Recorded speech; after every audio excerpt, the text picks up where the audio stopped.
Dear students and my friends, आपका Jain spark education पर स्वागत है। आज हम पढ़ेंगे स्पेशल ट्रांसफॉर्मेशंस। तो उसमें सबसे पहले आज हम कंसिडर करेंगे W is equal to Z square. So जब भी हम ट्रांसफॉर्मेशन की स्टडी करते हैं तो हम उसमें क्या स्टडी करेंगे, उस ट्रांसफॉर्मेशन की कन्फॉर्मेलिटी चेक करेंगे और इसके बाद हम कुछ रीजन लेंगे जेड प्लेन के अंदर और उसका उस ट्रांसफॉर्मेशन के करस्पॉन्डिंग डब्ल्यू प्लेन में क्या इमेजेस आ रही है, बस हमें वही डिस्कस करना है। ठीक है। सो सबसे पहले आज हम कंसिडर करेंगे W is equal to Z square और उसके बाद हम और भी कई वीडियोस में नए ट्रांसफॉर्मेशन जो है वो डिस्कस करेंगे। सो आप प्लीज वीडियो को जो है वो पूरा देखें, क्योंकि पहले हमने ट्रांसफॉर्मेशन डिस्कस करेंगे और उसके बाद फिर उस पर बेसिस हम एक एग्जाम्पल भी लेंगे। सो बिना देर किए फिर हम चलते हैं। तो सबसे पहला ट्रांसफॉर्मेशन हम डिस्कस करेंगे W is equal to Z square. तो इस ट्रांसफॉर्मेशन के सबसे पहले हम इसकी कन्फॉर्मिलिटी चेक करेंगे। दैट मीन्स किन पॉइंट्स पे ये जो ट्रांसफॉर्मेशन है वो कन्फॉर्मल है और किन पॉइंट्स पे नहीं है। उसके बाद हम जाएंगे पोलर कोऑर्डिनेट्स पे। मीन्स जो आर थीटा पॉइंट है इन जेड प्लेन वो ट्रांसफॉर्मेशन के करस्पॉन्डिंग डब्ल्यू प्लेन में कहाँ मैप हो रहा है। दैट मीन्स इस ट्रांसफॉर्मेशन का बिहेवियर हम स्टडी करेंगे फर्स्टली इन पोलर कोऑर्डिनेट और उसके बाद हम स्टडी करेंगे इन कार्टेशियन कोऑर्डिनेट्स। तो सबसे पहले कन्फॉर्मिलिटी हम चेक कर लेते हैं। सो कन्फॉर्मिलिटी कैसे चेक करते हैं, उसका डेरिवेटिव हम कैलकुलेट करेंगे। सो हमारा ट्रांसफॉर्मेशन है W is equal to Z square. So dw by dz क्या हो गया यहाँ पे 2z। So dw by dz is not equal to 0 when z is not equal to 0। That means ये जो ट्रांसफॉर्मेशन है हर एक पॉइंट पे जो है कन्फॉर्मल है except z is equal to 0, क्योंकि z इज इक्वल टू 0 पे क्या हो जाएगा, ये dw by dz is equal to 0। ठीक है। अब हम आते हैं पोलर कोऑर्डिनेट्स पे। तो पोलर कोऑर्डिनेट में हम इस ट्रांसफॉर्मेशन का बिहेवियर स्टडी करते हैं। तो यहाँ पे सबसे पहले पोलर कोऑर्डिनेट के लिए हमने फॉर्म ले लिया W का, which is equal to capital R e raise to power i5 और z ले लिया हमने small r e raise to power i theta. ठीक है। देन फ्रॉम इक्वेशन नंबर 1 या फिर हम कहें W is equal to Z square, वही हमने इक्वेशन नंबर 1 दिया है। तो उसमें सब्स्टिट्यूट करें W और Z तो क्या मिलेगा, r e की power i theta is equal to Z square. तो r e की पावर i थीटा का square, that means r square e की पावर 2 i थीटा। ठीक है। तो दोनों साइड से हम कंपेयर करेंगे तो r हमें क्या मिल गया, r स्क्वायर मिल गया और फाई की वैल्यू क्या मिल गई 2 थीटा। ठीक है। दैट मीन्स अंडर दिस ये जो ट्रांसफॉर्मेशन है W is equal to Z square, this squares the distance of a point from the origin. That means r को कहां मैप कर रहा है, r स्क्वायर पे, यानी कि उसका स्क्वायर कर दे रहा है। ठीक है। And doubles the argument, theta का 2 थीटा कर देता है। ठीक है। तो डबल कर देता है आर्ग्यूमेंट को। अब इसके बाद हम एक क्वेश्चन, ये एग्जाम्पल जो है वो कंसिडर करते हैं इस ट्रांसफॉर्मेशन के करस्पॉन्डिंग। हम फाइंड करेंगे जो द फर्स्ट क्वाड्रेंट है in z plane, that means theta हमारा कहां से कहां लाई कर रहा है, 0 से π/2 में और r जो है वो 0 से इंफिनिटी होगा। ठीक है। This maps to the upper half plane in डब्ल्यू प्लेन, मीन जो एंगल फाई होगा वो कहां से कहां होगा, 0 से पाई। जो फर्स्ट क्वाड्रेंट है जेड प्लेन में वो मैप करेगा डब्ल्यू प्लेन में अपर हाफ प्लेन। ठीक है। तो इसको समझने के पहले ये बहुत ही आसानी से हम समझ सकते हैं। पहले ये हम देख लें, जेड प्लेन के अंदर अगर r is equal to r naught है तो डब्ल्यू प्लेन में कहा जाएगा capital R is equal to r naught square, अभी हमने ट्रांसफॉर्मेशन से देखा। और अगर theta is equal to theta naught है तो फाई इज इक्वल टू हो जाएगा 2 थीटा नोट। ठीक है। तो हमें जो देखना है कि थीटा हमारा 0 से π/2 है, तो यहां देखोगे थीटा क्या हो जा रहा है, मतलब जस्ट डबल हो जा रहा है, तो फाई क्या हो जाएगा, 0 से पाई हो जाएगा। ठीक है। तो समझने में थोड़ा आसान लग रहा है, लेकिन इस बिहेवियर को समझने के लिए पहले हम इसमें एक सेगमेंट जो है वो कंसिडर करते हैं, एक स्ट्रिप कह सकते हो, वो कंसिडर करते हैं। देखो यहां ध्यान से देखिए आप, हम क्या कंसिडर कर रहे हैं, R is lies between R1 to R2, ये हमारा रीजन है। जो R है वो R1 से R2 के बीच में लाई कर रहा है और जो थीटा है वो थीटा 1 से थीटा 2 के बीच में लाई कर रहा है। यही हम समझेंगे, उसको समझने के लिए हम ये चीज समझ रहे हैं। ठीक है। R हमारा R1 से R2 के बीच में और थीटा हमारा थीटा 1 से थीटा 2 के बीच में। तो ये ड्रॉ करने के लिए हमें क्या करना होगा, R is equal to R1, तो R is equal to R1 ये आपका इस तरीके से सर्कल जाता है, R is equal to R2 इस तरीके से ये जाता है। अब थीटा इज इक्वल टू, तो इन दोनों के बीच का रीजन है। ठीक है। और उसके बाद theta is equal to theta 1, तो ये आपकी रे होती है theta is equal to theta 1। Similarly theta is equal to theta 2, ठीक है। अब इन चारों, ये कॉमन रीजन, ये क्या हो जाएगा हमारा, दिस स्ट्रिप, ठीक है। अब ये तो हमारा जेड प्लेन का फिगर है। अब हमें देखना है कि वो डब्ल्यू प्लेन में ये किस तरीके से आ रहा है, अंडर द ट्रांसफॉर्मेशन डब्ल्यू is equal to Z square, okay. So डब्ल्यू प्लेन हमने यहाँ पे फिगर बनाया हुआ है। तो are is equal to R1 है, तो कैपिटल R1 क्या हो जाएगा, R1 स्क्वायर हो जाएगा, ठीक है। और are is equal to R2 है, तो R2 क्या हो जाएगा, R2 स्क्वायर, ठीक है। तो ये मतलब आपका इस तरीके से सेम, मतलब ये रेडियस थोड़ा वो मैग्नीफाई हो जाएगा, ठीक है, R1 स्क्वायर और R2 स्क्वायर। उसके बाद जो हमारा एंगल है theta is equal to theta 1, तो यहाँ पे फाई क्या हो जाएगा, अंडर दिस ट्रांसफॉर्मेशन क्या होता है, डबल कर देता है, तो ट्वाइस ऑफ थीटा 1 हो जाएगा। उसके बाद थीटा अगर थीटा 2 है तो वो 2 थीटा 2 हो जाएगा, ठीक है। अब हमें क्या चाहिए, इधर क्या आ जाएगा, इन दोनों के बीच का रीजन, मतलब कैपिटल R हमारा लाइक कर रहा है R1 स्क्वायर से R2 स्क्वायर के बीच में, और जो फाई है वो हमारा लाइक कर रहा है 2 थीटा 1 से 2 थीटा 2 के बीच में, ठीक है। तो जो ये रीजन है हमारा, वो क्या आ जाएगा हमारा, दिस कॉमन रीजन, ठीक है। अब देखो यहां हम ध्यान से समझें, हमें यह लेकर आना है फर्स्ट क्वाड्रेंट, ठीक है। तो हम क्या करें, जो theta is equal to theta 1 है, तो थीटा 1 को हम 0, थीटा 1 टेंस टू 0, तो 0 कर दे, तो यानी कि वो यहां पे आ जाएगा थीटा इज इक्वल टू 0 की लाइन। और थीटा जो थीटा 2 है उसको हम क्या कर दे, पाई बाय 2 की तरफ मूव कर दे, तो ये लाइन आ जाएगी हमारी theta is equal to pi by 2, ठीक है। Theta is equal to 0, theta is equal to pi by 2, ठीक है। उसके बाद हम क्या करें, जो हमारा ये वाला सर्कल था आर इज इक्वल टू ए, तो ए जो रेडियस है उसको हम 0 पे ले जाएं, तो यहाँ पे वो ओरिजिन की तरफ आ जाएगा, ठीक है। और are is equal to R2 को हम इन्फिनिटी की तरफ मूव कर दें, यानी कि आर हमारा क्या हो गया, 0 से इन्फिनिटी, और जो एंगल है वो क्या हो गया, 0 से पाई बाय 2, दैट मीन्स वो फर्स्ट क्वाड्रेंट आ गया हमारा, ठीक है। तो वो देखो यहाँ पे हमारा कैसे मैप होगा, R1 हमारा 0 था, तो कैपिटल R भी 0 हो जाएगा। फर्स्ट जो सर्कल है उसका रेडियस यहाँ पे 0 की तरफ मूव करेगा। सेकेंड जो R2 स्क्वायर वो इनफाइनाइट तरफ मूव करेगा। जो 2 थीटा 1 है, थीटा 1 हमने क्या किया 0, तो 2 थीटा 1 भी 0, तो वो यहाँ पे आ गया। थीटा 2 हमारा क्या था, पाई बाय 2, ठीक है। तो 2 थीटा क्या, ट्वाइस ऑफ थीटा 2 क्या हो जाएगा, पाई, ठीक है। तो that mean theta is equal to 0 से theta is equal to pi, और आर हमारा क्या है 0 से इनफाइनाइट, दैट मीन्स ये अपर हाफ प्लेन आ गया डब्ल्यू प्लेन के अंदर, ठीक है। तो जो हमने ये स्ट्रिप ली वो समझाने के लिए, ये स्ट्रिप यहाँ पे मैप हो रही है, इसको हम यहां से अगर थीटा 1 और थीटा 2 को इस तरीके से ले लें 0 और पाई बाय 2 के बीच में, तो वो फर्स्ट क्वाड्रेंट आ जाएगा, और यहाँ पे डब्ल्यू प्लेन के अंदर क्या आ जाएगा, अपर हाफ प्लेन ऑफ डब्ल्यू plane, okay. So in Cartesian coordinates, let W is equal to U plus IV and Z is equal to X plus IY. Our transformation is this one, W is equal to Z square. Now substitute the values of W and Z in this one. We get U plus IV which is equal to X plus IY whole square.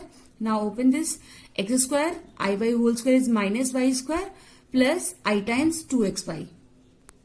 तो u plus I we हमारे पास क्या आ गया, x square minus y square plus i times 2xy। अब यहाँ से हम real और इमेजिनरी पार्ट कंपेयर करें तो क्या मिलेगा, u is equal to x square minus y square, और v क्या मिलेगा हमें 2xy। इसको हमने इक्वेशन नंबर 2 दे दिया, ठीक है। अब हम कुछ केसेस कंसिडर करेंगे, मींस हम z प्लेन में कुछ रीजंस कंसिडर करेंगे, और उसके करस्पॉन्डिंग इस ट्रांसफॉर्मेशन के अंडर w प्लेन की जो इमेजेस आ रही है वो हम स्टडी करने वाले हैं। तो हमने केस 1 इसमें लिया है, let x is equal to a which is a constant, और y जो है हमारा सेट ऑफ रियल नंबर में बिलोंग कर रहा है, y belongs to capital R, that is set of real numbers. तो ये z प्लेन में हमने रीजन लिया है। अब देखते हैं कि इस ट्रांसफॉर्मेशन के करस्पॉन्डिंग w प्लेन में क्या मिल रहा है। So from equation number 2, x is equal to a है, तो हमने ये जो है x is equal to a है वो यहां सब्स्टिट्यूट कर दिया। So what we get, u is equal to a square minus y square and v is equal to 2ay, ठीक है। तो अभी हमें इन दोनों को सॉल्व करके एक uv में कर्व लाना होगा, तभी हम w प्लेन में कर्व बना पाएंगे, इमेज बना पाएंगे उस z प्लेन का। तो क्या होगा, इसको हमने इक्वेशन नंबर 3 दिया, तो हम यहां से क्या करें, y को एलिमिनेट कर दें। तो y को एलिमिनेट कैसे करोगे आप, y is equal to v upon 2 है, तो वो इसके अंदर सब्स्टिट्यूट करोगे तो आपको ये कर्व मिल जाएगा, v square is equal to minus 4a square u minus a square. इस इक्वेशन नंबर 4 दिया है। तो देखोगे आप ये जो इक्वेशन है क्या रिप्रेजेंट कर रहा है, this is equation of parabola with vertex a square comma 0, ठीक है। u माइनस a स्क्वायर है तो वर्टेक्स आपका a स्क्वायर कॉमा 0। फोकस कहाँ है, ओरिजिन पे, और having u axis in the negative direction, यहाँ पे ये माइनस साइन जो है रिप्रेजेंट कर रहा है कि जो ये पैराबोला होगा इसका जो ये ओपन किस साइड होगा, नेगेटिव यू एक्सिस की तरफ, ठीक है। So u axis in the negative direction as the axis of parabola. तो सिर्फ इतना बात है यहाँ पे, जेड प्लेन में हमारा ये फिगर है एक्स इज इक्वल टू ए, ये जो लाइन है ये डब्ल्यू प्लेन में इस ट्रांसफॉर्मेशन के करस्पॉन्डिंग इस पैराबोला पे मैप हो रही है, ठीक है। ये हमारा पैराबोला है, इसका जो वर्टेक्स है वो ए स्क्वायर कॉमा 0, ये हमारा ओरिजिन, इसका फोकस है, ठीक है। और ये ओपन हो रहा है in the direction of in the negative direction of u axis, ठीक है। आई hope you getting this one. अगर फिर भी आपको ये पैराबोला की इक्वेशन नहीं समझ आती है तो इसका जो लिंक है वो मैं डिस्क्रिप्शन में दे दूंगी, आप वहां जाके इसको स्टडी कर सकते हो, ओके। अब आगे मूव करते हैं हम केस सेकंड पर। Let x is equal to b which is a constant, ठीक है, इन जेड प्लेन, ठीक है, और वाई हमारा सेट ऑफ रियल नंबर्स में है, ठीक है, यानी कि माइनस इन्फिनिटी से प्लस इन्फिनिटी। सो क्या हो जाएगा, x is equal to b का हमारा ये लाइन है, सो जेड प्लेन में ये फिगर। अब सिमिलर है उसके तरीके से, तो पैराबोला के इक्वेशन में क्या होगा, ए जो है बी से रिप्लेस हो जाएगा, तो b square is equal to minus 4b square u minus b square, तो यही पैराबोला में मिलेगा, ठीक है। इसका वर्टेक्स होगा b square comma 0, focus origin, ठीक है, और ये भी ओपन होगा आपका in the negative direction of u axis, ठीक है, ओके। तो अभी हमने दो केसेस कंसिडर किए, एक्स की वैल्यू हमने ए ली, फिर उसके बाद एक्स की वैल्यू हमने बी ली, तो वो सिमिलर था, लेकिन हमने वो इसलिए कंसिडर किया क्योंकि अब नेक्स्ट हम बताने वाले हैं कि अगर हमारा जो x है वो a और b दोनों के बीच लाई कर रहा है, ठीक है। तो हमने एक इनफाइनाइट स्ट्रिप कंसिडर किया है, x is lies between a and b, x is greater than equal to a and less than equal to b। तो z प्लेन का जो फिगर है हमारा वो क्या बनेगा, x is equal to a ये लाइन है, x is equal to b, तो इन दोनों इनके बीच का पार्ट, तो ये रीजन हमारा क्या है, z प्लेन का रीजन है, ठीक है। अब हम देखना चाह रहे हैं कि ये w प्लेन में कैसे मैप होगा, ठीक है। तो हमने देखा था x is equal to a जो है वो एक पैराबोला, ये वाला पैराबोला अंदर वाला, ये पैराबोला की इक्वेशन थी, ठीक है, इस पे मैप हो रहा है। x is equal to b जो है वो इस पे मैप हो रहा था, इस पैराबोला के अंदर, ठीक है। अब क्योंकि हमारा x क्या है, लाई कर रहा है ए से बीच के बीच में, तो ए और बी के बीच में, तो w प्लेन में क्या हो जाएगा, इन दोनों पैराबोलास के बीच का जो ये रीजन है उस पे ये इनफाइनाइट स्ट्रिप मैप होगा, okay. I hope you getting this one, ठीक है। So now we consider case 4, let y is equal to c which is a constant in z plane and x belongs to r, ठीक है। यहाँ पे x हम y पे जो values ले रहे हैं और x हमारा सेट ऑफ रियल नंबर्स में बिलोंग कर रहा है, okay. Now from equation number 2, equation number 2 हमारा क्या था, u और v की वैल्यूज थी in terms of x and y, ठीक है। तो वहां से y is equal to c substitute करेंगे तो क्या मिलेगा, u square is equal to x square minus c square and v is equal to 2xc, ठीक है, इक्वेशन नंबर 5, ठीक है। अब यहां से देखो ये हमें क्या चाहिए, u और v में कर्व चाहिए, तभी हम w प्लेन में जो है वो इमेज बना पाएंगे z प्लेन की। तो हम क्या करें, यहां से x को एलिमिनेट कर दें, तो x is equal to v upon 2c हम जो है यहां सब्स्टिट्यूट करेंगे तो हमें ये कर्व मिल जाएगा, ठीक है। तो अगेन देखिए यहाँ पे which is an equation of parabola, again हमें ये पैराबोला की इक्वेशन मिल रही है विद द वर्टेक्स, देखो यहाँ पे ये प्लस साइन के साथ है u प्लस सी स्क्वायर, तो इसका वर्टेक्स जो होगा वो माइनस सी स्क्वायर कॉमा 0 होगा, ठीक है।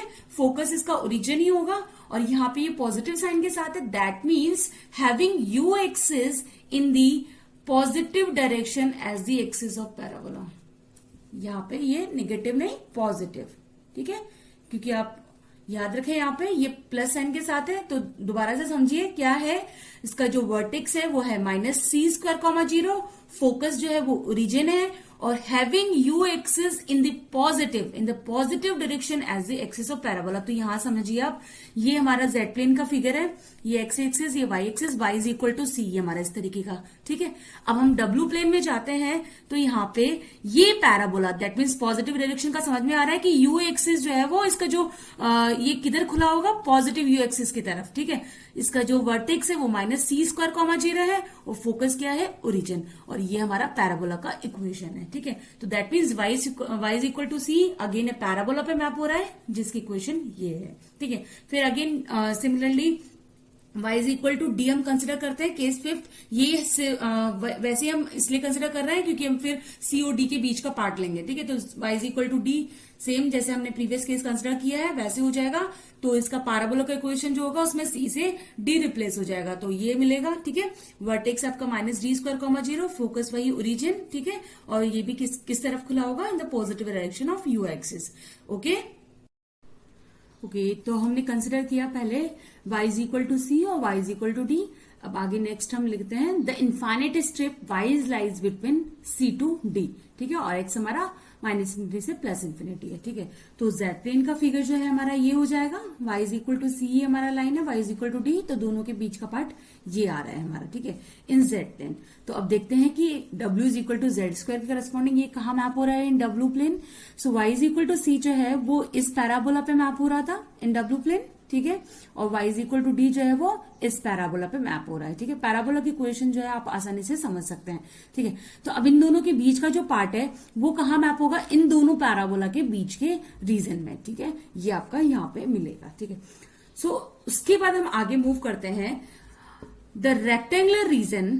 अब जो जितने भी हमने प्रीवियस जो है वो केसेस कंसिडर किए हैं, हम उनको क्लब कर रहे हैं, कंबाइन कर रहे हैं, ठीक है, वो एक ही केस में हम कंसिडर कर रहे हैं, ठीक है। तो देखते हैं ये जो रीजन है कि एक्स वाई, एक्स अगर हमारा ए से बी के बीच में लाई कर रहा है, वाई अगर हमारा सी से डी के बीच में लाई कर रहा है, तो चारों चीजें आ गई जो हमने पहले केसेस कंसिडर किए थे। तो ये रीजन कैसा होगा, रेक्टेंगुलर रीजन होगा, ठीक है। तो ये जो है कहाँ मैप होगा, mapped into the reason bounded by the these four parabolas, ठीक है। तो यहाँ फिगर से हम इसको समझते हैं, ये हमारा जेड प्लेन है, ठीक है। तो जो रेक्टेंगुलर रीजन गिवन है वो इस तरीके से आप ड्रॉ कर सकते हो, x is equal to a, x is equal to b line हो गया, y is equal to d and y is equal to c. तो ये जो हमारा रेक्टेंगुलर रीजन जेड प्लेन का गिवन है।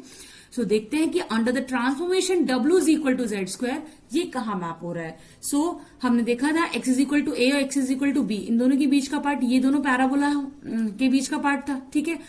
y is equal to c और y is equal to d, तो ये इन दोनों पैराबोलास के बीच का पार्ट था, ठीक है।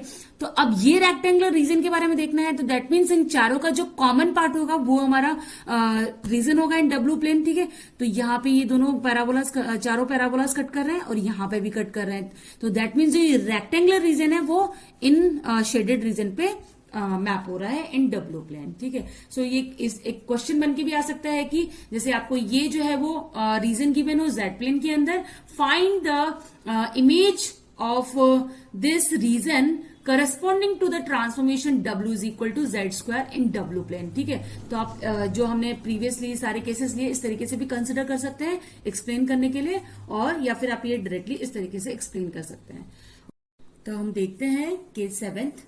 तो अब हम क्या कर रहे हैं, पहले हमने ली थी जेड प्लेन में कंडीशंस और उसके करस्पॉन्डिंग हमने W प्लेन में उसकी इमेजेस देखी थी, ठीक है। अब हम उससे इनवर्स जा रहे हैं, यानी कि W प्लेन में इमेजेस कंसिडर करेंगे, रीजन्स कंसिडर करेंगे और उनके करस्पॉन्डिंग जो है रीजन जेड प्लेन में कहा मैप हो रहा है वो हम देखते हैं, ठीक है। सो हमने लिया firstly u is equal to constant, v is equal to constant, ठीक है। So from equation number 2, equation number 2 हमारा क्या था, u and v in terms of x and y, ठीक है। सो वहां से हम सब्स्टिट्यूट करेंगे u is equal to u naught, तो क्या मिलेगा, constant is equal to x square minus y square, ठीक है, and v is equal to v naught which is equal to 2xy। तो आप देखो ये क्या हमें मिल रहा है, x square minus y square is equal to constant, that means equation of rectangular hyperbola, इनको इक्विलेटरल हाइपरबोला भी बोलते हैं, ये हम बताएंगे अभी क्यों, ठीक है। तो ये हमें मिल रहा है, ठीक है, अगर u is equal to constant हम रखते हैं तो, ठीक है। और ये जो हाइपरबोला है इसके एसिम्पटोट्स होते हैं y is equal to x line और y is equal to minus x line, ठीक है। ये भी अब जब फिगर ड्रॉ करेंगे तो अच्छे से एक्सप्लेन कर देंगे, ठीक है। अब ये हमें जो मिला है v is equal to 2xy, ये भी इक्वेशन है रेक्टेंगुलर हाइपरबोला की, लेकिन इसके एसिम्पटोट्स क्या है, x is equal to 0 and y is equal to 0, ठीक है। तो हम आगे देखते हैं इनका फिगर। तो जो हमने केस लिया है उसको समझने के लिए पहले देखते हैं, u is equal to constant है W प्लेन के अंदर, तो उसका जो फिगर है आपका ये बनेगा, स्ट्रेट लाइन आ जाएगा W प्लेन के अंदर। तो अब ये Z प्लेन में आपको मिल रहा था x square minus y square is equal to u naught, ठीक है। तो इसका जो कर्व बनेगा आपका ये बनेगा, this is the equation of hyperbola equilateral, तो क्योंकि ये दोनों तरफ आपको सेम इमेज मिलता है, इक्वल है ना, इसलिए इक्विलेटरल इसको हाइपरबोला भी बोलते हैं, ठीक है। तो ये u is equal to u naught है, तो आपको ये हाइपरबोला मिल रहा है, ओके। अब इसी तरीके से हम v is equal to v naught ले, तो W प्लेन में आपको ये लाइन मिलेगा v is equal to v naught W plane के अंदर, ठीक है। इसके करस्पॉन्डिंग Z प्लेन में आपको मिलेगा 2xy is equal to v naught. तो वो जो आपका रेक्टेंगुलर हाइपरबोला है वो इस तरीके से आपका कर्व होता है, इस तरीके से, ठीक है।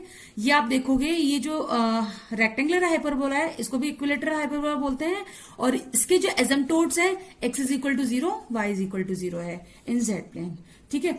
तो अब इन दोनों के हेल्प से यहाँ पे हम और इसको देखना चाहें, ये वाला जो फिगर था इसके जो एजम्पटोड्स है वो है आपके y is equal to plus x line and y is equal to minus x line, ठीक है। अब इन दोनों के हेल्प से जो हमने डिस्कस किया उसके बाद हम ये रीजन डिस्कस करना चाहते हैं, ठीक है। तो दैट मीन्स डब्ल्यू प्लेन में हम पहले जाते हैं। डब्ल्यू प्लेन में हम क्या ले रहे हैं, u is lies between u1 to u2 and v is lies between v1 to v2।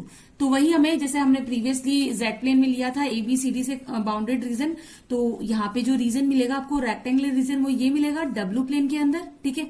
तो अब इसके करस्पॉन्डिंग z प्लेन में कहा रीजन मिल रहा है, क्या रीजन मिल रहा है वो हम देखते हैं, ठीक है। तो u is equal to u1 से लाइन मिलेगा, ये हाइपरबोला की इक्वेशन मिलेगी x square minus y square is equal to u1, u is equal to u2 से हमें ये हाइपरबोला मिलेगा, ठीक है। तो इन दोनों हाइपरबोलास को पहले हम ड्रॉ करते हैं यहाँ पे। तो ये इस तरीके से ये हाइपरबोलास है, ठीक है। तो इन दोनों के बीच में u is lies between u1 to u2 के बीच में, तो ये पूरा रीजन आएगा कॉमन पार्ट दोनों के, ठीक है। फिर हम जाते हैं v वाले पे, तो 2xy is equal to v1, 2xy is equal to v2, ठीक है। तो ये आपकी ये वाले रेक्टेंगुलर हाइपरबोला है, ठीक है, इनकी कर्व ये है। तो इन दोनों के बीच का यानी कि v is lies between v1 से v2, तो वो रीजन आपका ये कॉमन पार्ट होगा, ठीक है। लेकिन अब हमें क्या चाहिए, ये रेक्टेंगुलर रीजन, तो वो क्या होगा, इन चारों हाइपरबोला से जो कॉमन रीजन निकल के आएगा, तो ये कॉमन रीजन ये आपका निकल के आ रहा है, इधर से ये कॉमन रीजन आपका ये निकल के आ रहा है, यानी कि ये रेक्टेंगुलर रीजन डब्ल्यू प्लेन में इनसे इन चारों हाइपरबोला से जो कॉमन रीजन है उनपे शेडेड रीजन पे मैप्ड हो रहा है, ठीक है। So I hope you getting this one. अब हम एक एग्जाम्पल और लेते हैं इस ट्रांसफॉर्मेशन के ऊपर। सो क्वेश्चन है हमारा, plot the image of the region mod z is lies between 2 to 3 and mod of argument of z is less than pi by 4 under the transformation w is equal to z square। ये हमारा transformation है, ये reason z plane में given है, mod z is lies between 2 to 3 and mod of argument of z is less than pi by 4, ठीक है। तो इसके करस्पॉन्डिंग जो हमें w प्लेन में रीजन मिलना है वो हमें प्लॉट करना है, ठीक है।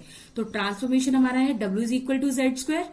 तो यहाँ पे W की वैल्यू हमने कैपिटल R ई आई फाई ले लिया, ई की पावर आई फाई, और Z है हमारा R ई की पावर आई थीटा, तो उसका स्क्वायर। यहां से हम कंपेयर करें तो capital R square phi is equal to 2 theta. जैसे कि हमने ये जो ट्रांसफॉर्मेशन पढ़ा है अभी, तो उसमें जो पोलर कोऑर्डिनेट का डिस्कस किया था, तो यही इसके कोऑर्डिनेट निकल के आ रहे थे, ठीक है। अब हमें यहाँ पे गिवन है mod of argument of Z is less than pi by 4, that means minus pi by 4 is less than argument of Z less than pi by 4, यानी कि जो आर्ग्यूमेंट यानी कि थीटा है Z प्लेन के अंदर वो माइनस पाई बाई 4 से पाई बाई 4 के बीच में लाई कर रहा है, ठीक है। नाउ ये हमें आया है R is equal to R square, तो क्या होगा, R यहाँ पे अभी ये मॉड Z जो है वो 2 और 3 के बीच में लाई कर रहा है, यानी कि रेडियस क्या है 2 से 3 के बीच में है, ठीक है। सो R जो है 2 से 3 के बीच में है, तो capital R which is equal to R square क्या होगा, 4 से 9 के बीच में होगा, ओके। और जो थीटा एंगल हमें गिवन है वो माइनस पाई बाई 4 से पाई बाई 4 के बीच में है, तो यहां से हम डब्ल्यू प्लेन यानी कि फाई के लिए देखें तो फाई क्या होगा, ट्वाइस ऑफ दिस वन, तो 2 इंटू माइनस पाई बाई 4 क्या हो जाएगा, minus pi by 2 less than five less than 2 into pi by 4 that is pi by 2। That means जो हमारी रेडियस होगी डब्ल्यू प्लेन वो 4 से 9 के बीच में होगी, और जो एंगल होगा वो माइनस पाई बाई 2 से पाई बाई 2 के बीच में होगा। तो सबसे पहले जेड प्लेन का हम फिगर ड्रॉ करते हैं यहाँ पे। तो देखो आप एंगल जो है वो माइनस पाई बाई 4 से पाई बाई 4 के बीच में है, radius mod Z is greater then 2, तो ये 2 जो है उसके करस्पॉन्डिंग हम सर्कल ये ड्रॉ करें तो ये इतना सा पार्ट हमने लिया है क्योंकि माइनस 4 से पाई बाई 4 के बीच में है, ठीक है। और ये है मॉड जेड लेस देन 3, तो 3 रेडियस वाला आपका ये फिगर बनेगा, ठीक है। और इन दोनों का पार्ट बीच का पार्ट लाना है, तो ये कॉमन रीजन हमें गिवन है, ओके। अब ये देखते हैं हम यहाँ पे डब्ल्यू प्लेन में इसका जो रीजन है वो क्या आने वाला था।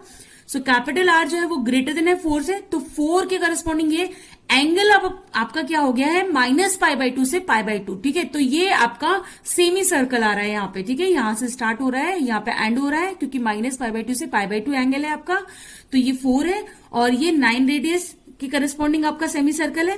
तो इन दोनों के बीच का पार्ट है, तो ये इन दोनों के बीच के पार्ट पे यहाँ पे ये मैप्ड होगा। तो ये जेड प्लेन का आपका फिगर था और ये हमने डब्ल्यू प्लेन पे प्लॉट किया है, ठीक है। सो स्टूडेंट्स, आज हमने डिस्कस किया W is equal to Z square transformation. So हमने इसमें समझा ट्रांसफॉर्मेशन डिस्कस करने का क्या मीनिंग है। हमने कुछ रीजंस लिए जेड प्लेन के अंदर और उनकी इमेज इस ट्रांसफॉर्मेशन के करस्पॉन्डिंग डब्ल्यू प्लेन में क्या आ रही थी वो हमने समझी, और उसके बाद हमने इस ट्रांसफॉर्मेशन का एक क्वेश्चन एग्जाम्पल भी लिया। सो आई होप आपको ये वीडियो समझ आया होगा। अगर आपको मेरे वीडियोस पसंद आते हैं तो प्लीज उसे लाइक कीजिए, और अगर जिसने मेरा चैनल अभी तक सब्सक्राइब नहीं किया है उसे सब्सक्राइब कर ले। मेरे वीडियोस को शेयर कीजिए अपने दोस्तों के साथ। फिर चलते हैं और मिलेंगे फिर नए वीडियो के साथ। तब तक के लिए बाय बाय, थैंक यू।